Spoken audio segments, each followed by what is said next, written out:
Ladies and gentlemen, boys and girls, welcome back to Hollywood After Dark. It is 12/12/22, December 12th. Only 13 days to go to Christmas.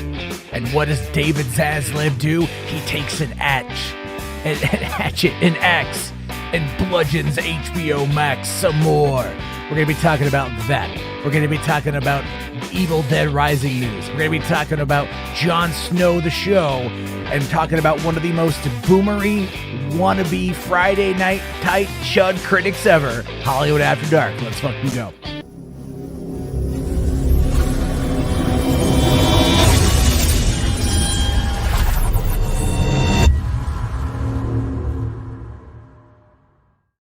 Hey, what's going on, everybody? How you guys doing? Welcome to the party. Welcome to the show. It's Monday night, and it's Hollywood After Dark. It's Monday. You know what? I mean, like, this weekend was pretty busy. This week is going to be pretty crazy with Avatar. I mean, we had the world premiere in Los Angeles right now, or at least the LA premiere going on right now.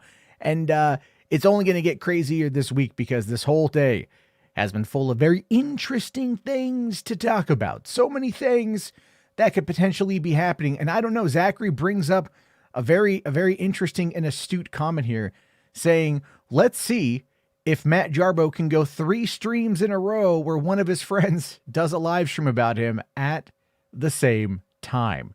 Oof, oof, oof, oof, oof. I deserve that, by the way. I totally deserve that, Zachary. It's entirely possible. 2 nights ago, there was a stream run by Mad Max while we were live. And then last night, Saggy Melons did a stream while I was live. But you know what's going to be very fascinating to see here? Just what exactly is going to happen. Because joining me, and this is surprising, folks, surprising. I didn't think it was going to happen, but here we are joining me from the back room right now. Mr. Mad Max. Max, how's it going? Pretty good, pretty good. You're not Max. Oh. You're not my Jimbo. Jimbo, what are you doing, Jimbo? You can't just come on the internet and lie. You can't just come on the internet and lie. Sorry, would have this been better? No, I you know he's gonna take that fucking personally, right? He's gonna take that personally. It is what it is. Nah, he should know it's last joking. night. He probably just laugh. I don't know. I have no freaking idea. But hey, what's going on to the chat? Hope everyone is having themselves a good day. Like I said, there's been a lot going on today. I ended up getting into it with a boomer film critic tonight. That was really funny. We'll be talking about that as the night goes on. But of course, the big news, just kind of kicking things off, because I always get accused of burying the lead. You know, I do. I always get accused of, like, you have your subject matter, and then at the very end of it, that's when we talk about this stuff. Like, well, yeah, kind of, but I guess we'll jump in. Have you followed any of the news today surrounding any of the shows currently being just absolutely eviscerated off of HBO Max? Have you seen that at all? I totally haven't seen that because all my news feeds have either been gaming related or relating to the Jon Snow stuff. I haven't seen anything, so this is I have a Jon Snow article that we can look at here, but this is one of the stories. This isn't even like the first story of the day, but this is just one of the stories here. So Westworld and the Nevers are being removed from HBO Max. Now we know that Westworld did not get its season 5, did not get its final season. The actors were paid; they were all paid for their contracts for the final season, which is probably one of the coolest things that could ever happen to them. Yeah. But at the same time, the fans of the show, because season 4 just ended recently, they're probably looking at this now going like, what the hell's going on? Because it's being pulled off of HBO Max, as is The Nevers, that Joss Whedon created show that apparently was actually pretty good, right? They fired him off the show. They brought in the other woman to finish it out. And then they released it, and I heard people talking about it, but it didn't really have any long-lasting cultural significance. Although I do believe it's possible that it might have at some point. But that show actually still has 6 unfinished episodes. Did you know that? 6 unaired episodes. They're done, but they're unaired. That's bad. Yeah, it's pretty crazy, right? It's pretty crazy. So what I think is happening, so what they're going to do apparently, because this is now when Zaslav comes in, and he starts slashing and slicing and dicing and turning HBO Max into a fucking horror movie. The idea there is to license the content to another outlet, right? To put it out there in another capacity in Like hopes of making Paramount back does some of that with cash. Yellowstone, with not having it on their own streaming services, but having it on Peacock. Is it on there? I mean, like I thought It's that's on no, Paramount. yeah, that's all I'm saying. It's like the same thing like that Paramount does with Yellowstone. How they don't have like the whole show on their own streaming services. Instead, they license it to NBC or whoever runs Yeah. Peacock. And the whole show's on there. Well, I That's mean why I'm that kind of. like Sony Pictures Television does a lot with TV. They don't have their own network. Warner Brothers has their own network, but they do a lot to license to other places. This happens. Like The Big Bang Theory is a Warner Brothers show. So there's all that kind of stuff, right? But these are just two of the shows that are being pulled. There's some more to get to here in a second. Blue Jay for $2, man. Thank you so much. Says, never get bought out by a company with little cash. Well, I mean, the thing is though, is that they're trying to definitely like figure out the best possible way to make it to where they have like the money. That's what they're doing all this for, because they need to find $3.5 billion in cost saving measures. And that's not really working out well for them too much, because all of this stuff is just being pretty bad. H Bart's here with $2. Thanks, buddy. Says, you don't know what I know. We're not getting into that right now, H Bart's. We're not getting into that right now. But we did get, I'll tell you what we will get into, right? We're going to get balls deep into this one. Willie Jackson, new member here on YouTube, joined up at the matinee level. Thank you so much. Really appreciate that. Willie, welcome to the HWAD Squad. I am going to be doing more with the After Dark stuff. Not tonight, Reed, because it's a school night. That's hard for me to do just because I got to be up so early with the kids. So, and I made a joke on Twitter earlier today too. I'm all like, I've been trying to get Hollywood After Dark down to like 90 minutes, and I keep doing these like 3-hour plus streams. Tonight will not be that amount. I did not get a lot of sleep last night. Not tonight, guys. I want to not tonight. Early. Yeah, blaming yeah, us. yeah. And that's what lets No, the revolt. I'm not always blaming you guys, but it does happen. Jess here for $2. Thank you. Says, do you think studios will go back to TV? Well, I mean, they're never going to leave, but it's TV. Look, studios producing television content. In this case, now going forward, most of it's going to be streaming content. It's the same concept. It's just not going to have like the linear space. It's not going to have like the linear ads. I mean, there's one of the well, no, it will, because like Hulu has the ad support version. Disney Plus now has an ad supported version. Netflix has an ad supported version. HBO Max has an ad supported version. I think Peacock and Paramount also. No, I don't think Paramount does, but Paramount will. They're all going to have. They do. Oh, they do? They're all going to have ad-supported versions of their services, because they understand in many ways that the Peacock, the a la carte, I don't know why I said Peacock, but the a la carte idea of everything is still, like it's what people want, but now we're at a space where it's like they have to start really getting ads running, because they spend so much money on content, and they've been slowing down on releasing on releasing home video. Like Disney has not released really any of their content on home video. Netflix has stopped releasing their original shows on physical media, which totally sucks, because I want to get Stranger Things. I have seasons 1 and seasons 2 on Blu-ray. I would buy the fuck out of The Mandalorian or The Book of Boba Fett or any of those shows in 4K UHD just to have that. But they do this because they think that people are going to, like stop supporting, like getting the shows. Like, no, that's not. We just want to be able to watch it in the best possible quality, because still watching things on 4K streaming through your TV is still heavily compressed in many instances. I mean, you getting the 4K disc, the uncompressed version of that is still going to look better than what you get based upon everything else. So no, shows are absolutely going to go back to TV. Well, I should say studios are still going to produce television content. Absolutely. Going to do that there. Thank you for that. Garrick here for $5. Thank you. Says, what's going to be left when Zaslav is done gutting HBO Max? It feels like everything not Game of Thrones related isn't safe. I mean, that's technically true. Here we got Love Life has been canceled after 2 seasons on HBO Max. This was this was a launch show. This was a launch show for HBO Max. This Anna Kendrick one. This is the one where like the only thing I've seen from this episode, from the show, is like the pilot episode where she's like having sex and like the guy's like cupping her boobs. That was being spread around when that thing dropped. That was really it. I'm not even making that up. But like, is it even popular though? Because honestly, I've never heard of it. I've haven't seen it promoted on HBO Max at all, and I've had it since the start.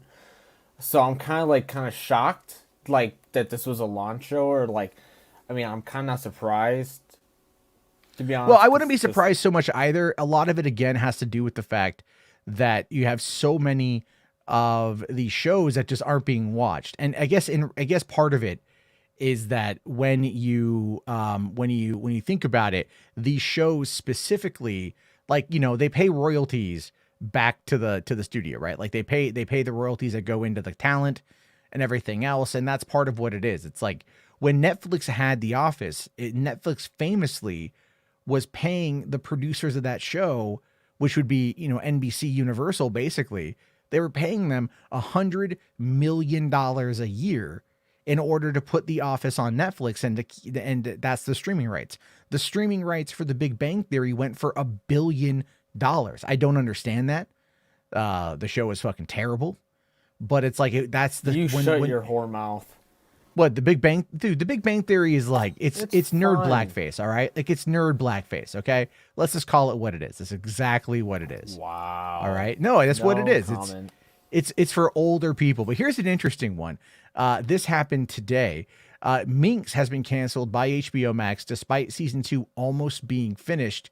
Season 1 will also reportedly be taken off the service. Now, this is a show that's basically, if I recall, this is a show that's all about like the creation of like either, I think it's like Playgirl or erotica for females, and so instead of making it about porn, it's like, hey, this is sexy men sort of thing. But this particular show is done by Lionsgate, because Lionsgate does do a lot of television. They do a good job. And they will be trying to shop it around to other networks and hope that somebody will pick it up, and probably somebody will, like fund more seasons of the show, because I do think that might be where a lot of this stuff ends up going. That being said, I've just kind of been laughing at the fact that it's like HBO Max, which is meant to be this like big catch-all, is just coming in and just, just fucking slicing and dicing everything.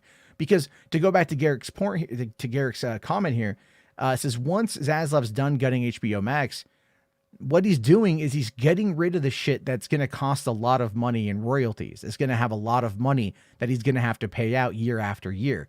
What he's going to do is he's going to replace it with his own content. That would be the Discovery content. That stuff that's cheaply produced, very quickly made.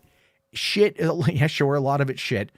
But that's a lot of what he's going to do. He's absolutely going to be getting rid of everything that is going to cost a lot of money, with the exception of probably Game of Thrones, to be fair. Like Game of Thrones is big.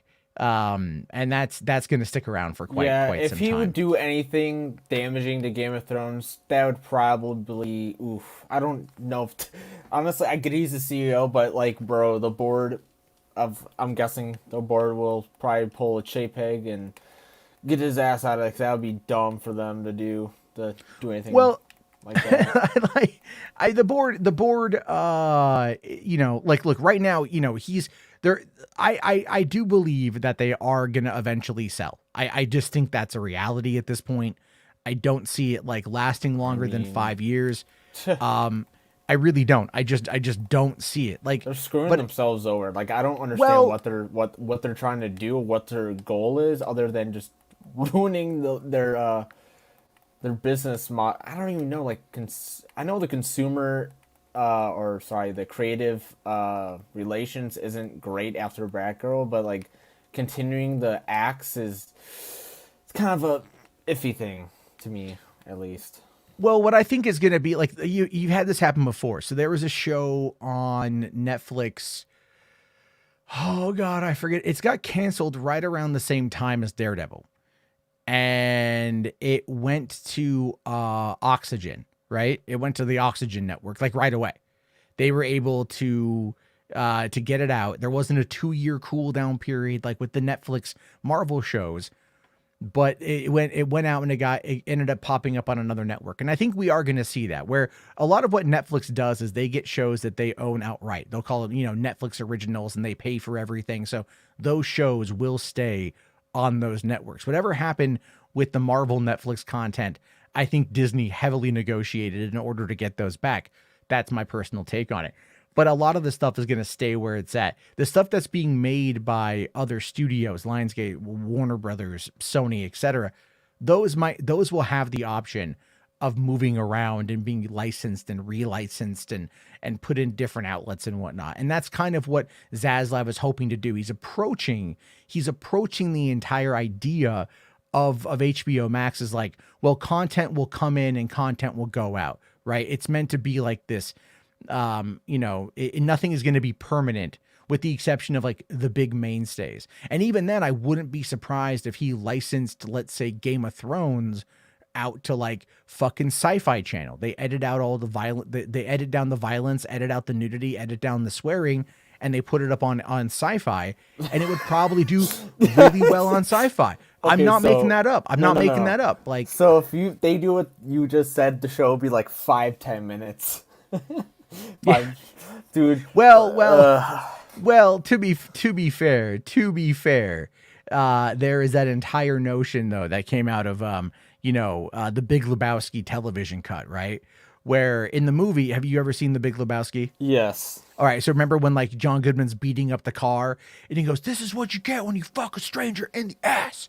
And then in the edited for TV version, they had to change that. So they had the dialogue dubbed to say, "This is what happens when you find a stranger in the Alps." And it was such a weird dub. Like, it made no sense, but it just picked up with a bunch of people who saw it on TV and were like, "Yo, that's fucking great."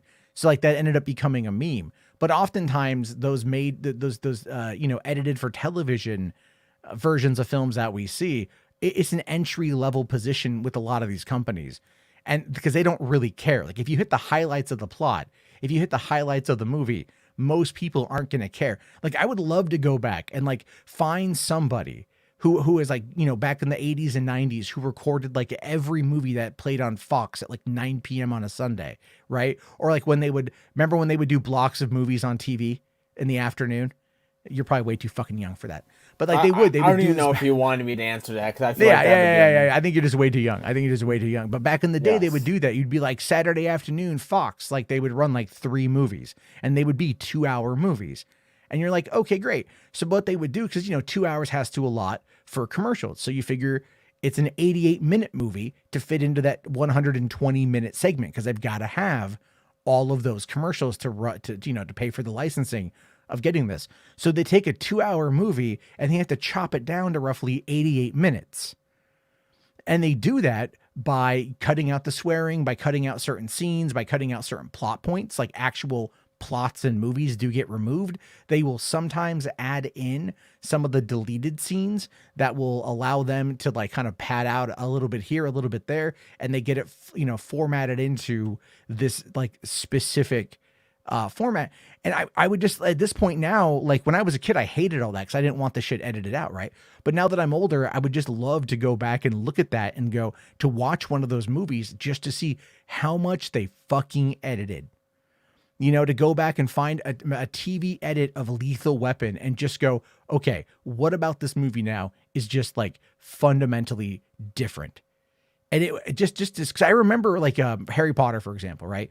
Freeform, or maybe it was ABC Family at the time. They were running like the Harry Potter movies, and I turned one on one day, and I'm watching. I think it was Goblet of Fire, and they added in scenes. They added in deleted scenes into the network broadcast. Is this like, because I honestly can probably remember the Goblet of Fire because I would always watch it on TV. And yeah, I did notice that because whenever I watch it on HBO Max, where I noticed like, this is definitely not like how I originally remembered it. It's different because of what you're saying. So yeah. Yeah. I just thought it was really funny because I'm just like, there are things I remember. Like one of my favorite ones, and I've brought this up before, is have you ever seen Ace Ventura: Pet Detective? Yes. Okay, so there's a scene in Ace Ventura: Pet Detective, like it's as he's on his way, I think, to go find Finkel's home. He's trying to investigate. Let's see here. I'm going to bring it up right here. Okay, here, yeah, this is. I'll just bring this up. This is actually a deleted scene from the movie, from Ace Ventura: Pet Detective. Oops. get this full screen here. StreamYard's kind of doing its thing. So this is, again, Finkel's hometown, Ace Ventura deleted scene. I saw this on a made-for-TV edit back in the day. I didn't know this scene existed. I'm just watching the movie on cable, and all of a sudden this pops up, and I'm like, this is new for me. I've never, ever, ever really seen this before. So I can find it here. He goes into So he goes into a bar. All right. This is on TBS. So this is from network television. Just listen, like, you've seen this movie, right? Yeah. Do you remember the scene at all? Probably. It looks familiar. If you saw it on TV, you would have seen it. Yeah. Oh, yeah. I remember this. Excuse me, guys. My name is Ace Ventura. I'm a pet detective. I'd like to ask you a few questions if I could. Just a few questions, that's all.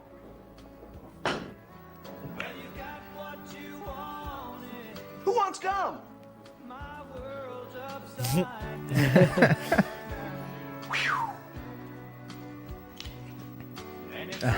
Spherical Man here says, I had that Roadkill Cafe poster. The You Kill It, We Grill It. Yep.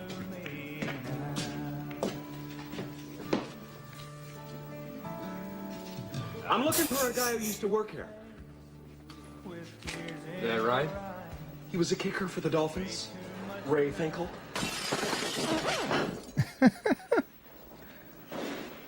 That would be a scratch. Are you a friend of Finkel's? Yes? Sorry! I have, say, the opposite of what you mean disease. Oh, you want to play with glass, huh? Come on, fat boy. Anyway, I'm just saying, it's like, this was a scene that is not in the original theatrical release of the movie. That's what I'm saying. All right. Like, this scene is not there. And so when I'm watching this movie on television and this pops up, I'm like, holy shit, that just caught me off guard. You know, like, I've never, ever seen that before. And it's hysterical. So it's like, but a lot of guys are saying, oh, I've seen this. And it's like, yeah, because you probably watched this on TV.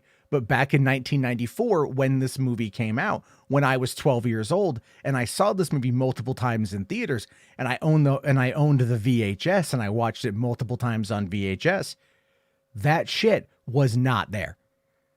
I'm saying that would be a fun night to go and maybe find some of those older cuts or whatever, and to see what's there. That's mostly what I'm talking about on that one. That to me is always just really hysterical.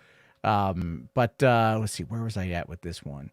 I was asked to bring up another thing here. All right, we'll get to that here in a second. All right, Garrick for 5 bones. Thanks, buddy. Says, the only decision I've loved under Zaslav's tenure as Gunn and Safran running DC, having a creative and a producer running things is a good move. It is.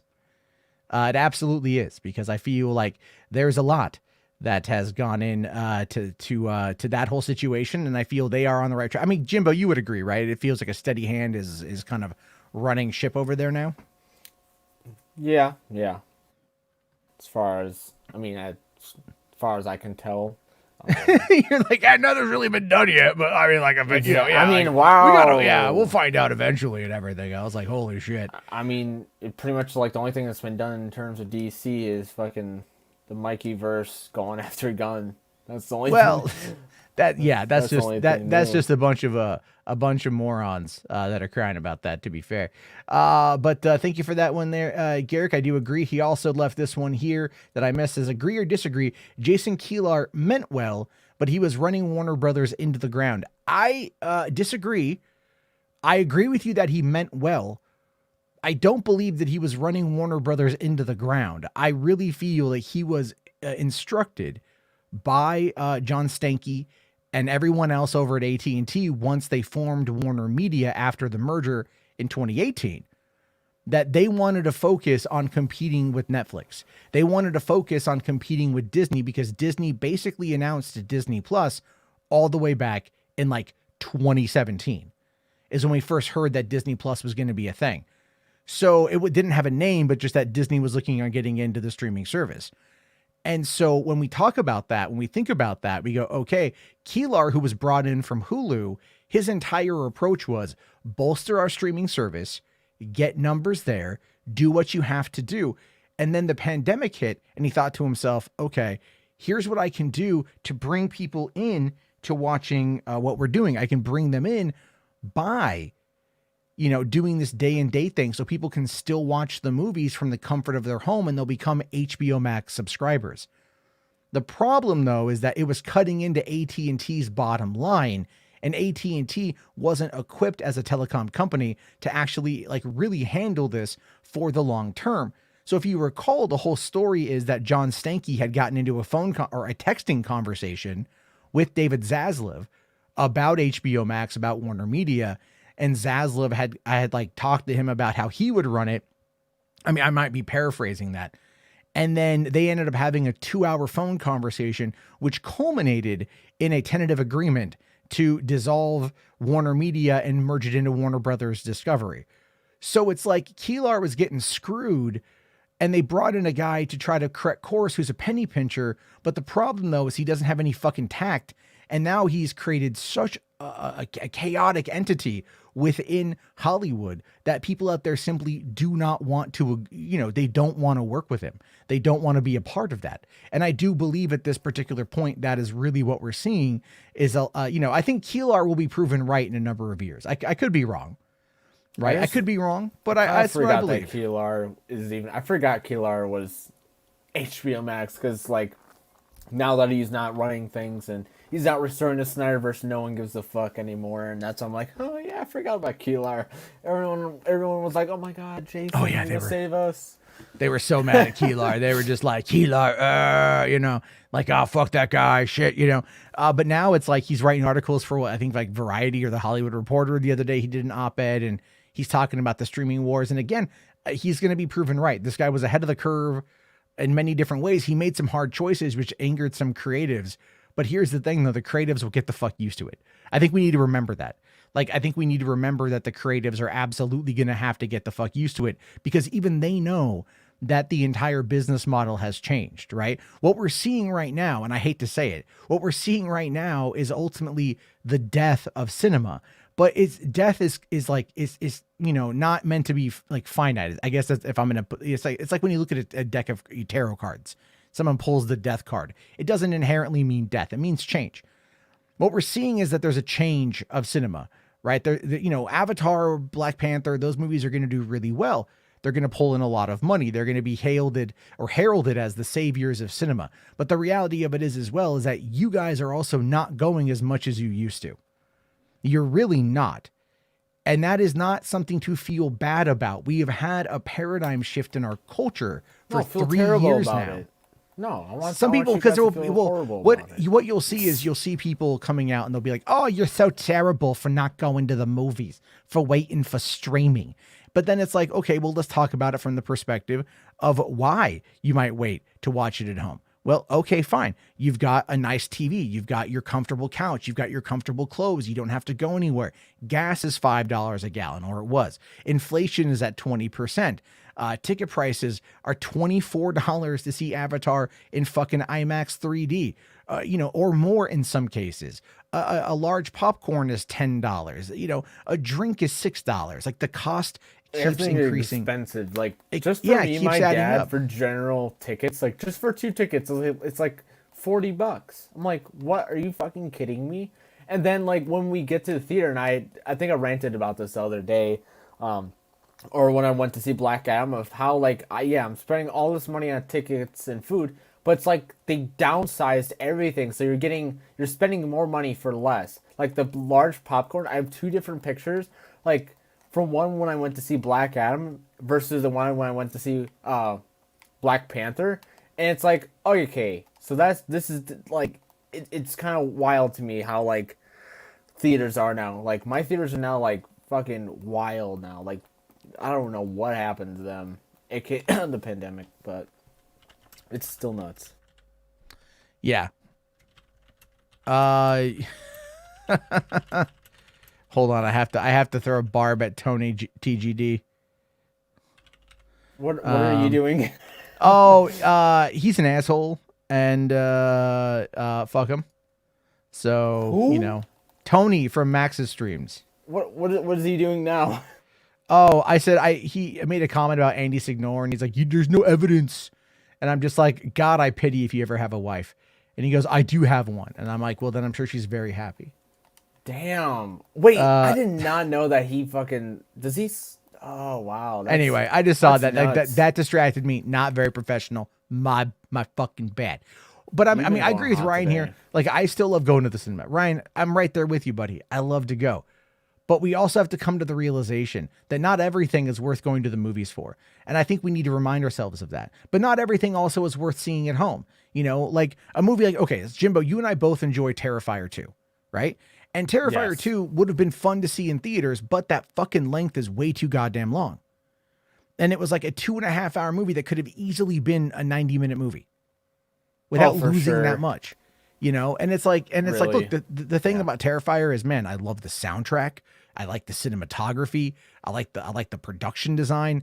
I love Art the Clown. The filter. I love Sienna, as a final girl. I think the story is good, but there's so much that drags out that doesn't need to be there because nobody told that guy, you got to kill your baby sometimes. That's what Stephen King always says. So it's like seeing that movie in theaters would have been a chore, and not one that I would have wanted to go back and see again. Whereas Terrifier 1 is like 87 minutes, I think. It's short. It's to the point. It's quick. You're in, you're out, and that's okay. When people go see these movies now, it's like, you got to think about it. Like, well, when do I want to go see this kid's movie? Do I want, like Strange World, for example, it didn't really get marketed. It's going to cost Disney $100 million in losses. It's actually now slated Disney Plus release December 23rd, which I think we already knew that was happening anyway. We already knew that was coming. But it's a scenario where it's like, did anyone here think that Strange World was not going to be on Disney Plus by Christmas? Because I knew it was going to be on Disney Plus by Christmas. I didn't really know about it. I know after we first discussed this story, I was like, oh yeah, I've seen a little bit about it. But to be honest, I'm not really surprised considering that, like, it would kind of make sense and a lot of people are going to be just staying at home for the Christmas and for the holidays. So, yeah. And obviously kids are going to be there. So it's like, oh yeah, throw it right on the TV, watch a movie, keep them entertained while all the adults drink and get drunk on eggnog. Well, we just played video games. When I was younger, when we had our family events, we'd go to my aunt and uncle's house and they had a whole bunch of Nerf guns. So I'd get the Nerf sawed-off shotgun, and that would be my weapon of choice. And I just felt like the fucking Terminator, dude. Just nailing my younger cousins with Nerf darts. I'm like, yeah. Yeah, it was fun. I bet you were nailing your younger cousins, buddy. Oh, whoa, what? What? That's a bad joke. That's a bad joke. That's exactly. Fucked up. It's a fucked up joke. But yeah. It's not even funny. That's like not even funny. Most of my cousins are dudes. Ew. See, that's a fucked up joke. Anyway. All right. So, Ryan here for $10, man. Thank Max. you. Says, I remember when the Sci-Fi Channel showed an alternate ending to Child's Play 2, where Chucky's face is melting in the molten plastic and he gets a new head. I vaguely remember that one myself. I vaguely remember seeing an ending like that. I remember getting it melted in molten plastic. But I don't remember much else after that. I think it might be a new head, but again, yeah, you'll see these alternate takes that get thrown in there, and those are always kind of fun to check out. But nowadays with streaming, we're not even going to see these things anymore. This is actually kind of one of my biggest complaints with streaming is I like director's commentaries. I like the making of, I like deleted scenes. We don't, if you get Movies Anywhere will have that. Even Disney Plus actually will have some of that sometimes. Not the director's commentary, but they'll have like deleted scenes and shit. And that's cool. Like, why doesn't Netflix have that? Netflix will show you a trailer, but no deleted scenes, nothing that's going to help enhance the experience. And it's like, I get it. Like, the vast majority of people out there probably aren't going to care. But for those of us who actually like the art of cinema, the art of movies, we want to see this stuff. So it's one of those things. And everything else. Anthony, I see your super chat. We're going to get to that once this convo is done. So I'm just holding on to that one until we get there. Command unit, buddy. I see your super chat. We'll check out that video. towards the end. So thank you very much for that one. Tonight is going to be just a hard 90-minute or less show. Just because it is a school night. So there's that. Thank you, buddy. Garrick here also saying, I want to go to the movies.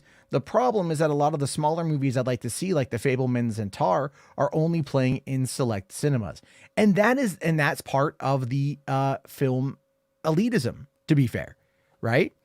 Where, some of these movies are only playing in a few areas. And, even with the age of digital, and all you got to do now is send a hard drive. You don't have to send a 6 to 9 reel movie that takes a projectionist about 45 minutes to an hour to put together. You can get these things in and out of cinemas really quickly, or have one screening a day or whatever. It does make it very difficult. And even now it's very hard. But then again, it is also about the audience for those movies. The Fabelmans, sure, it's a Spielberg movie. I want to see it. I'm going to it's going to be on VOD here very soon. I'll watch it at home. I don't have a problem with that. That doesn't bother me at all. If it's a Spielberg event movie, like that was something I would go see in theaters. But something like this is a more personal film that I can watch in a more personal setting. Clerks 3, I saw in theaters. I loved it in theaters. But again, I could have watched it at home and had a very similar setting, a very similar personal experience with it. Violent Night, on the other hand, I could have watched it at home and had a great time with it, but seeing it with an audience really enhanced the experience. So it is one of those, things. RJ here says, sounds like people are just lazy and don't want to go out of the house. Go outside and experience movies and experience the world. The theater experience will never be a place to be beaten. But RJ, again, look, I'm going to use you as an example of this. Because I think it's a factor here, and he's not wrong. What we're talking about here is like, look, RJ is 23. RJ lives with his parents. RJ is a college student. RJ doesn't have a great deal of money to spend outside of Grace Randolph super chats. So there's that. Being a super follower. Yeah, right. And also being part of the hashtag Still Nation.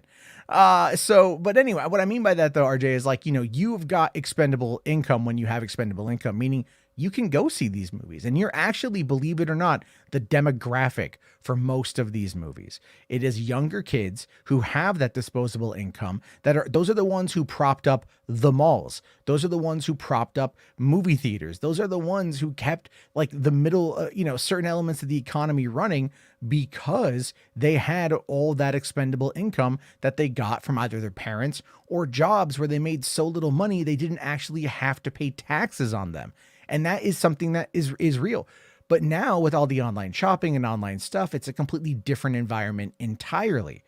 So people out there who are younger go to the movies as maybe more of a communal experience. But that particular experience, like for a lot of people who just enjoy to go watch a movie, is being destroyed by the fact that you've got 20 minutes of advertisements before a movie begins. Even a movie to add to the runtime, even a movie like fucking Avatar that's clocking in with end credits of 3 hours and 10 minutes. And if I recall, I think there's a post-credit scene. I could be wrong.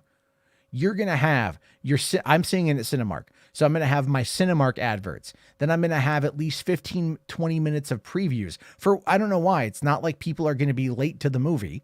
It's not like they're going to have trouble getting seats. Everything is reserved. So you can get there whenever you want. We don't need that many adverts. And then you watch the movie and then you go home. But a lot of people are also just like looking at the cost of everything. That ends up being a major problem.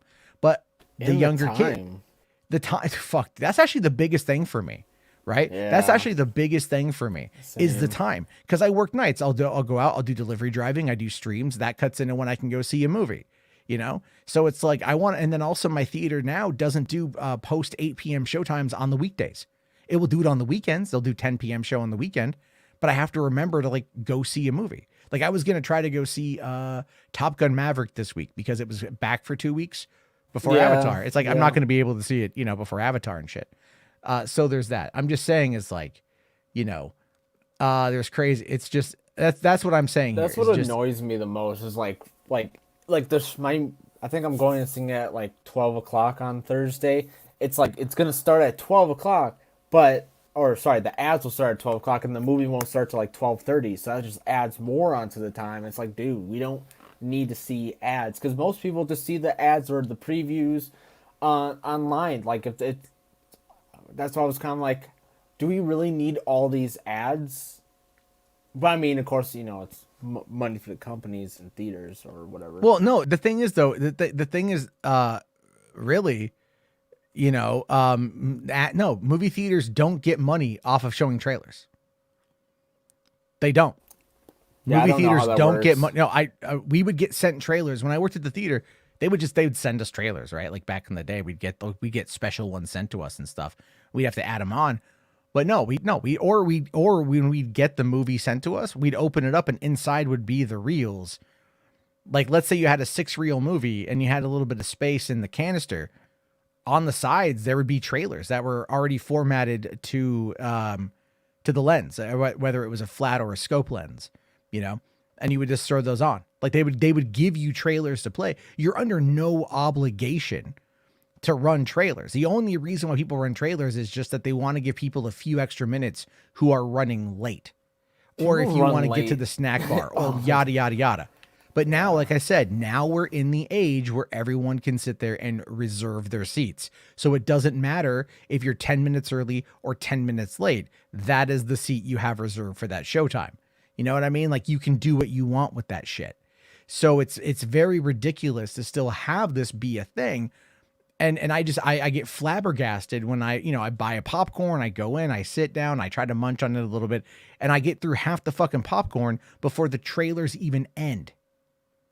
That's why I harassed my dad and say, hey, you have to wait till the previews are done and the movie actually starts to eat popcorn. Otherwise, we ain't going to be able to have popcorn throughout the movie. And I definitely feel, because that's like an annoyance that I have. It's like, they're so long. It's like, damn, there's no need for them to be this long. Like maybe 5 minutes.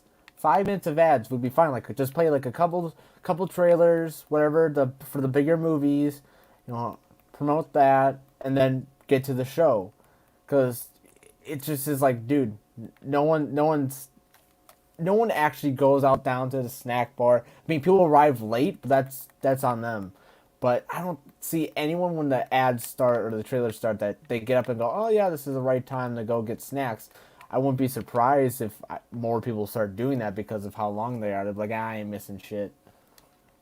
Well, I see the comment there about some theaters don't have reserved seating. Most theaters these days have reserved seating. And if it's a theater that doesn't have reserved seating, still, it's like people who get in there late are going to get in there late and they're going to have to fucking deal with that shit. Like that doesn't fucking change. Like period. And trust me when I say, I've worked for a multitude of fucking theaters over the years. So it's, RJ here says there's way too many previews and commercials. That I agree with. Usually it's 45 minutes. Damn. Well, no. If you count the 20-minute like newbie that runs before it and then the 20 minutes of trailers afterward, then yeah, he's kind of right. But like the 20-minute preview that comes with like Marina Menounos telling you about like the latest in upcoming television and movies. Oh my What is God, TBS dude. offering these days, guys? There was one was it when I was watching Avatar, the remake of it, right? I mean, I get to the theater early and stuff. And like they had like Marina Menounos and she's like interviewing some fashion designer out of New York about like what his favorite movies are. And I'm like, wrong fucking audience, man. Like no one cares about that shit. The guy got the devil in movie trivia. He got the Devil Wears Prada right. Like, yeah, you fucking think? It's so ridiculous. Mean, if he didn't get it right, I would be pretty upset and be like, revoke this man's fashion, get him out of fashion. How can you not? I'm just saying it's like that's a lot of what it is though. It's ridiculous. And we as consumers, we think about how much time you waste on those fucking ads. How much time do you waste on those ads? Some of those trailers are cool to see, right? But you don't need more than 3. You don't need more than 3. Right. 3 is sufficient. 3 is fine. And that gives you a chance. But when it's like 6 or 7 of those fucking trailers and you're like, oh my God. Do they ever stop? Like, there's an old Mad TV sketch about that where it's like people go see a movie and it's like 2 full days of trailers before the film. And it's like, ooh, like when's it gonna start sort of thing. And like, I love trailers, but man, like, no, that's way too fucking much. All right. H-Bar says Yeah. here, I've had people sit in my seats and I'm like, I bought these move. Oh, dude, me too. Same. I actually, I'll tell you this. The very first time I ever bought reserve seating was when I went to go see a large format presentation of The Force Awakens. I had family in from San Diego. I had gone out days early. I had bought our tickets, good seats, right, for the large format. And we go there. We're a few minutes late because we were having dinner, but that's why I had reserved seats. I go there and there are people sitting in our seats. And I'm like, the fuck are you doing? I bought these days ago. And they show me their tickets and their tickets match up with those seats at that showtime. And I'm like, what the fuck is going on? Well, I come to find out that they were friends of the manager who had missed another showing. So he gave them our seats. So that manager then refunded like my $80, right? And then gave us tickets to another show that they had starting like 20 minutes later. That was, that was like in recliners and shit. But like we go in there to go watch it and the seats were okay. They were comfortable, but they were okay. But like there was like beer spilled on the floor because it was one of those theaters that had like a bar attached to it. There was like beer spilled on the floor. It was kind of a mess. And I'm just like, this was not worth the experience. And that's why now I'd be like, I don't give a fuck. I will cause a fucking scene. I don't give a shit. Like I paid for these like days, weeks ago or whatever. I don't give a shit if you missed your showing. That's like, and lack of planning on your part does not constitute an emergency on mine, motherfucker. And I just because I was being nice about it and shit. Right. My family was like chill. And they're like, all right, like we hung out, it bought us all snacks and stuff and everything else. Yeah, we'll get to that one here. Garrick here for 5. Thanks, buddy. He says, my college town had only one non-chain theater that didn't have reserved seating. Getting good seats for Infinity War and Endgame was pure chaos. Here's what I learned with that, by the way. It's sit in the very front row, like not the front row, but like when you walk in and there's like the pathway, right? There's like that for the landing, right? Where you can go up or you can go down. But there's usually like that middle ground. Go over to the handicap seats that are right there. There's usually a pack of 3 right there in the dead center. No one ever sits there. I sit there all the time. There's one seat that is not reserved for people with disabilities that I usually get. And if I go with other people, then I'll try to find other ones. But if I'm by myself, I just sit there. I have no problem seeing a movie there. You get your right access to get the hell out. You have the most amount of leg room. You're not crowded because nobody wants to sit next to you. You know what I mean? And it's like, it's perfect, dude. But I've done that for fucking dude, I did that for Avengers back in 2012. We got there and just grabbed those seats. No one wanted to touch them. People were like, my friend's like, do we have a disability? I'm all like, well, yeah, but I mean, it's not visible. Oh my God. It's like, what? I'm like, you're epileptic. You have IBS. And what about me? I'm your handler. I'm just saying, I was like, you fucking get in there, get your shit. You know what I mean? And if I've been in a situation like that where somebody did have like a wheelchair and they had an aid with them and you move, right? You move, but it's like until then, those seats are 99% of the time completely fucking empty. 99% of the time. So just grab them. Fuck it. That's what I do there. Okay. And Ryan here says, the video I sent you recently addresses the problems. Okay, I've got it queued up, Ryan. Well, because it's 4 minutes, we'll take a look at that at the end. We will definitely take a look at that at the end. Let's see. Rational says, I waited in line for 5 hours to see The Dark Knight Rises day one in the biggest IMAX. Yeah, man. I mean, I haven't done that kind of line in forever. And I don't really miss waiting in line like that, Right, Donovan is correct. There is a Spider-Verse trailer in the morning. That really? is true.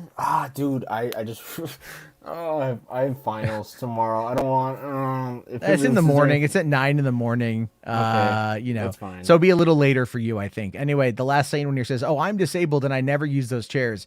I just go to the theater stupid early." Well, yeah, you can do that too, man, but those chairs are perfectly fine.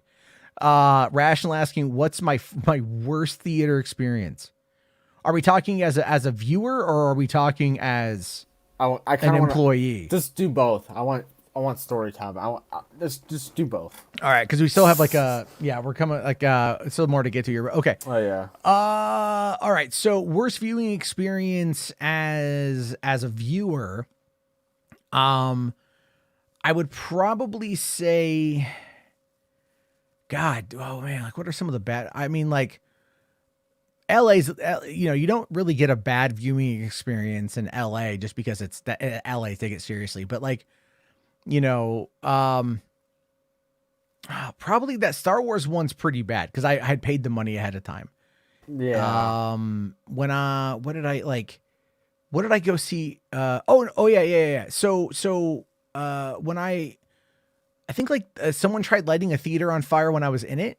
Wait, what the that was back in the 90s. That was back in the 90s. My friend and I wanted to go see Small Soldiers.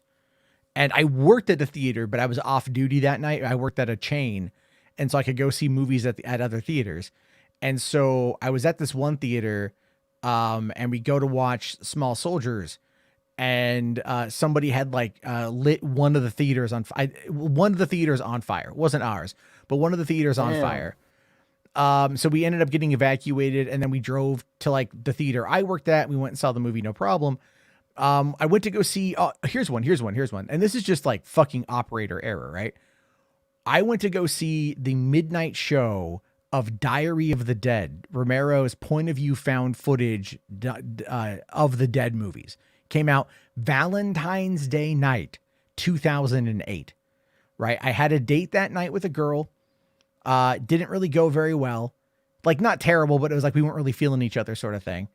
And, went to a party, tried getting any of my friends to come with me. None of my friends wanted to come with me because they were all getting drunk, which I get.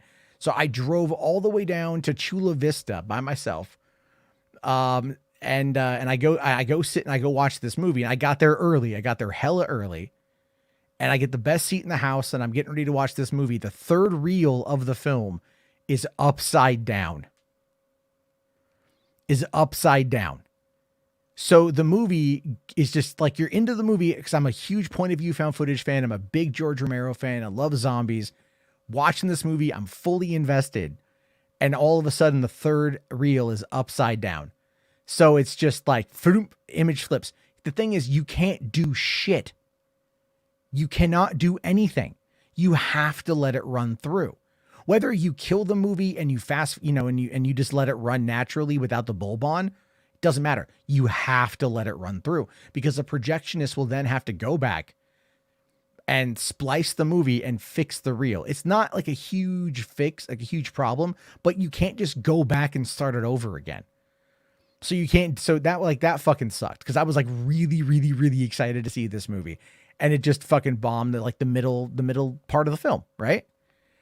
And then as a worker, there was like the time, there's been a lot of times where I've been threatened multiple times. Probably though, for me, it was when a woman took a shit on the wall in the bathroom. That happened. We've had like the toilet backup, like the sewer line backup, because people were flushing clothes down the sewer drain. This is from a swap meet.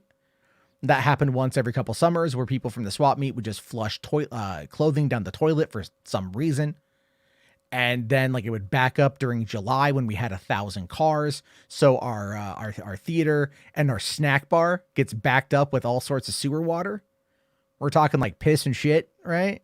Fucking, so we're out there trying to clean that. That shit's disgusting. Women have made murals of period blood on the bathroom wall. That's been interesting to clean up. That's yeah, they all turn into Bob Ross all of a sudden. They're just like, there's no such thing. It's all happy accidents. No such thing as a mistake. I'm just going to paint a sunset, and I'm just going to paint like a river, and there's me fishing. It's just, it's the weirdest shit. I only like using red. No other color. Only like using red and darker red. Oh God. God. Oh God. I've seen some shit, is what I'm trying to say. So there's been a lot of problems. With the theaters over the years and stuff. Most of the time it's a decent experience. I've interrupted people having sex. I always felt kind of bad about that. Unless they were being blatantly annoying about it, and then I had fun interrupting them having sex. Like if we were having a kids movie and the people would be fucking in the bed of a truck next to a family that's sitting outside in lawn chairs. Fucked, dude. And I'm not even kidding you when I say like they weren't being blatant about it. Like the truck was rocking. And the mom comes over and she's like, excuse me, are you manager? I said, yeah, ma'am, I'm manager. How may I help you? We're trying to watch the movie. We have all of our kids out and the teenagers next to us in the truck, they're fornicating. And I'm like, oh, okay. I'm like, just point it out. They're enacting right? coitus. And so, because she wants to be nice about it, I'm like, just say they're fucking. Like, I know, no, I'm sitting there smoking a cigarette and going like, yeah, all right, hold on. And I go walking over and I just kind of like get up close and I'm all like, hey, how you guys doing? Doing pretty good? Ooh, yeah, you guys are having fun. You guys are having a good old time. Listen, hey, I need you to pull out and stop doing that thing. There's kids right there, dude. I need you to pull out and then pull out. Yeah, or go to the fucking back of the theater and it's like they're busy as shit. They'll be like, but there's nowhere to park back there. Well, then wait till the end of the night when no one's here and go back there and fuck. Or in the meantime, just have her suck your dick, dude. All right, like just have her suck your dick underneath the blanket. That's not gonna make any. You don't make any fucking noise. You don't say a goddamn word. You come silently, okay? Treat this like it's a fucking Buster Keaton movie and just nut silently, and then everyone can be fucking happy again. But I mean, like, dude, that happened all the time. People would fuck and like they would get. It's like people are so oblivious when they're having sex. I don't get it. I just don't get it. It's like, you can like vehicles have like shocks in them to like be able to like handle driving over rough terrain. But when you turn the inside of that vehicle into an off-road vehicle and it looks like it from the outside, people are going to know something's going on. It's not subtle. And you might be thinking, oh, no one's going to see. We're dark. We're in the middle of a thing. People are watching the movie. People fucking notice. And then if you're doing it next to kids and shit, like again, we had three simple rules at the drive-in. 3 unofficial, simple rules. You can drink, smoke, or screw. Just don't bother anybody else. If you want to get hammered, go in the back corner. If you want to smoke weed, go in the back corner. If you want to fuck to your heart's content, go in the back corner. No one is back there, and no one is going to care. And everyone who's back there is up to something. So honestly, they're just gonna mind their own business. And generally speaking, yes. Generally speaking, there's a lot of that though, right? I will say one of the things that was funny was when I went to go see way back in the day, right? Like back when I was 19, I had these friends. We'd always go see like the last showing of a movie at this one theater, and we'd always be the last people in there. And so because we were the last people in there, my friends were very obnoxious. And do you know what they would do? They would light up cigarettes inside the theater. And I was like, come on, guys. That ain't cool. You know what I mean? Like, that's fucked up, man. But like, again, no one was there. No one complained. No one checked on us. No one had no way of knowing that they were smoking. So it's like, you can get away with shit in the theater if you fucking know what you're doing. Anyway. I was more like, don't mind me here. I'm changing. Yeah, it's just crazy. Okay, Jess here for Speaking 5. of fucking. There you go. That's a deep fake apparently, from what he keeps trying to claim. But he wore that shirt in a video, and that's clearly his logo on the phone. Jess here for 5 says, my worst experience was me and my friends watching reindeer games. We had trouble getting a 17-year-old, but a mom was able to bring her noisy kids. Yeah, man, that can happen. Reindeer games? Fucking, that's a weird movie to take kids to. Ben Affleck, Charlize Theron, Gary Sinise. It's a crazy ass movie. I've seen people sneak in people in trunks and stuff, and we catch them all the time. And people are like, they always wonder how we catch them. And I always say, like, look, you might be able to outrun some eyeballs, but you can't outrun a Motorola. Like, we pay attention to that shit. We were good. We were really good. But all right, moving on from there, because we're now an hour into the conversation. Anthony here for $2 asking thoughts on Henry Cavill at LA to see Avatar 2. Well, buddy, I saw your super chat from earlier. Thank you for repeating it. Here he is right here at the Avatar premiere tonight with his girlfriend. And he's looking decidedly older. He's looking a little older. He's looking a little, I don't want to say he's looking a little chunky. Little chunky. Bro's just built like a fucking absolute like a Humvee. Bro's packing muscle. But yeah, I mean, I wonder what he's doing in LA. I'm just wondering, why is he at Avatar? I mean, why wouldn't you go about Avatar? Fuck, I mean, I get that, but I'm just like, damn, I gotcha. Yeah, I mean, There's that real quick here. Maverick here says worst movie experience is going to watch any movie where people bring a child 2 years or younger and they're crying and the parents just stay and let them cry. God, yeah. Oh, dude, I am vocal. I cussed out. No, I don't want to say cussed out. I yelled at a mom during a screening of Finding Nemo in 2003. First day, first showing. If a baby starts to cry, you got to give them a leeway of a couple minutes. Okay, like is it shitty? 100%. But you got to give them a leeway. You got to give them a leeway to like get him out, or try to quiet him down. Like you always got to give them a little bit of time. You got a minute, bro. Yeah, but I mean, you got to give him something. You can't expect instantaneous. You got to give him a little bit of a lead. Okay, I think that's the polite thing to do. But this was the third time this kid started crying, and the mom didn't get the kid out. I just, And then I kind of like from the crowd, because this theater was packed, right?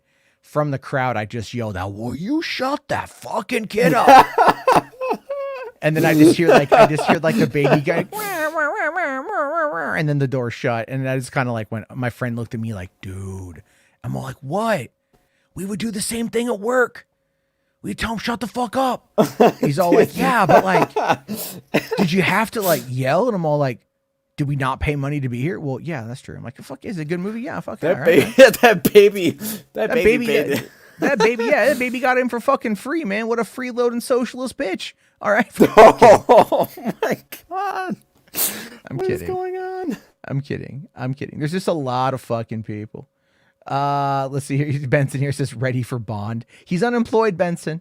Unemployed, but he's not Bond. Anyway. Someone needs to make me a Max soundboard so I can fully impersonate Max. Thank you very much. You don't know. Wait, are you pulling up a Grace video? No, where's the Grace video? No, Max does that on repeat. Oh, but anyway, so there was one that RJ was just asking about this. I wanted to kind of talk about this real quick. So, I've spent a lot of time talking about Dwayne "The Rock" Johnson, and I have always kind of made fun of Dwayne "The Rock" Johnson. And I have talked about how Black Adam is not as popular as people out there like Dwayne "The Rock" Johnson tried to make it out, and everything else, like, all that stuff. And so, just last week we had a lot of conversation about whether or not the movie was going to be profitable. And all of a sudden, the Deadline starts dropping all this information that's really weird and like really interesting sheet about that. And then today we get a little bit of a snippet from the Puck's Matt Belloni, former editor of The Hollywood Reporter, by the way. So this guy is not he's not Sil Abdul. So says here, Puck's Matt Belloni revealed in a newsletter that Team Dwayne Johnson leaked the story to Deadline, according to several Warner's executives. The report, which Belloni called filled with false assumptions, indicated that Black Adam is turning a profit of about 52 to 72 million. All revenue factors, VOD, Blu-ray, etc., were taken into account. Keep in mind that the Blu-ray doesn't actually come out until next year, right? I think it's like the beginning of the month. Now, Belloni went on to call this one of the sillier trade stories of all time and doubts that the film will reach the home entertainment numbers Johnson is expecting. The industry insider also shared his belief that the $100 million global marketing figure provided was misleading. He finalizes that his Black Adam discussion with the fact that nearly all the movies this size will ultimately pencil out, but that won't mean it's considered a worthwhile movie. So he's saying it will make money. It will probably end up moving into the black at some point in time, but that doesn't mean that it's anything to knock your socks off about, right? And then Belloni also goes on to sarcastically write that this kind of stuff doesn't happen at Marvel, which is a fact. This would be not happening at Marvel Studios. The studio Warner Brothers has watched turn into Hollywood's powerhouse as it plans another possible DC reboot. We're hearing reboot today, right? We're hearing reboot popped up even in a Variety article, which that might be what this is from. All right. Like that might be what this is from. So I find that to be so fascinating that and I said this too. I said the other day, I said, with like the Rock Team Dwayne Johnson has got to be the team that's leaking this information to Deadline. They leaked the Henry Cavill SDCC thing. They leaked the financials for the possible profitability factors for Black Adam. I mean, it's like The Rock has been doing double time trying to make this movie a success. And what sucks about it the most, Jimbo, is like it's not a bad movie. It's not the greatest movie. It's not a bad movie. It's not anything. I mean, look, like I think the cinematography is worth watching the movie again. If I'm being honest with you, I really enjoyed that. And there's The action was good. The action was good. Those scenes are fun to watch. But it's like that's a movie that came and went out of my brain, whereas like Bullet Train has been like living there rent free for days. You know, because Bullet Train is great. It's such a good movie. It's so layered and interesting and fun. It really is a good movie. Have you watched it yet? You're fucking. You got to watch Bullet Train. No, I'm. Oh, Kaylee. That's why I'm dying. See, it works.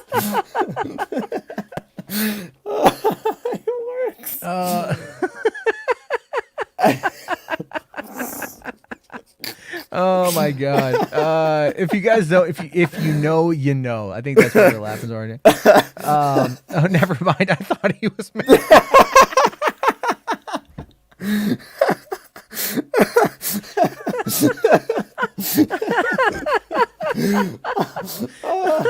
laughing too hard. Oh god. Dude, that's the best. That's the best $4 I've ever made, right there. That's. Oh wait, no, sorry. I got switch it to the other one. Oh yeah, sorry. I got to turn on the cam. Sorry, Max is here. Oh yeah, there we go.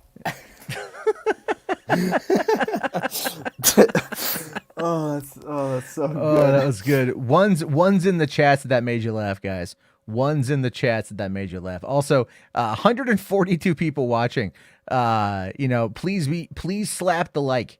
Please slap the like, guys. 100 let's get to fucking 50. We can get to 50. I pulled a Dwayne Johnson on you. I don't understand what that means. I don't either, dude. I don't know what that means. That's so I don't weird. know. Pulled a Dwayne Johnson. Like, did I take steroids? I don't get it. Like, what's happening? Fucking did I put out a movie? Did I lie about my own financials? Nah, I'm broke, bitch. There's absolutely that. Zachary 666. You guys and your satanistic calls. Anyway, look, man, I get why The Rock is going after all this stuff. I understand why he's doing all this shit. But I wanted to touch upon this real quick, that they did give a series order for Jon Snow that is happening over at HBO Max or HBO. We are getting more Kit Harington back as the man behind the wall. What's going to be happening in the north with the wildlings. I don't know how I feel about a Jon Snow show. Like, I'm down for it, but I don't know how I feel about it. Dude, I really honestly, what could they do with, being Men's of the Night's Watch now that literally nothing of like great importance, like they had the wildlings over, they're cool. Well, the Night's Watch is over. The Night's Watch is done. Well, I mean, I guess I think what they could actually do is like kind of make it like a adventure type series where they go and kind of, because one of the seasons of Game of Thrones when all the White Walkers are in a circle and then they put the baby on the pedestal or on the like altar with the Night King. Like, I want them to go visit some of those sites where they were, like where they hid out, like discovered like those locations. And, I just don't know what else they could potentially do besides like, oh yeah, wow, these are probably where the White Walkers were, like stuff like that. Other than that, I feel like it's kind of dumb because he left the Night's Watch because they betrayed him. And then now he's back there and he's like, oh yeah, guys, I'm just gonna. They're calling this a prequel series. How can you have a prequel series? I don't know. That doesn't make any sense. That is horrible. How is it a prequel series? Like, we followed his journey from when he left he left Winterfell to when he crossed over the wall. We saw to his head whole north. arc. His whole life. We saw his life even end and then come back. Like, I don't even know. I don't even get it. There's no, like, what would you do? Like, oh, like, I don't even understand. That doesn't even make sense because obviously they don't look anything like it's just like I just this is just a Well, hard no. I think that was can't- I think the prequel series here is I think it's a typo. It has to be. I think it's a typo because they go down here and they say Game of Thrones ended rather contentiously in 2019, but the success of the prequel series, House of the Dragon, has encouraged HBO's Game of Thrones television universe, and a Jon Snow series is in the works. Harrington himself came up with the idea for the series and got George R.R. Martin's help in fleshing out the story. So Martin helped him work with this one, but Winds of Winter is still 500 pages away from being done. Hey, listen. We know what happens when George R. R. Martin isn't, heavily involved with the writing, because then I would rather have him be involved with the series if they are gonna do it, because if it does come out, I don't know, but basically you want him involved. I don't think No, I you see, want him involved, but it's just kind of funny to me. It's like George I at this can't have point another is bad. he's not scene. going to finish the books. The books are not going to happen, right? He's going to die and it's going to go to like Brad Sanderson or something. God. What? That's what happened with Robert Jordan, dude. Fucking may he rest in peace, man. I mean, he's making progress. Like he said, he makes does about 7-8 pages. Said it's 500 pages away from me, bitch. It's been 11 years. I know. All right, but it's just how many. To be honest, how many pages? That's fucking Jesus, dude. It's the That's like longest a page and book. a half a day. It's literally the longest page and book a he's half a ever day wrote. would get you through like the next year of it being done. All right, like another pandemic is gonna hit, and George R. R. Martin's is gonna turn into Howard Hughes. Still never finished the book. no, but to be honest, we see how well House of the Dragon is doing with heavy involvement from George. So I was hoping that this news would come out that he's involved in writing the series, because not gonna lie, if they brought in someone else, I'd be like, is it gonna be another Dave and Dan situation where they basically oh well, we don't have any source material, we have nothing, because I mean literally there's nothing. I don't think there's anything beyond this point of a potential sequel.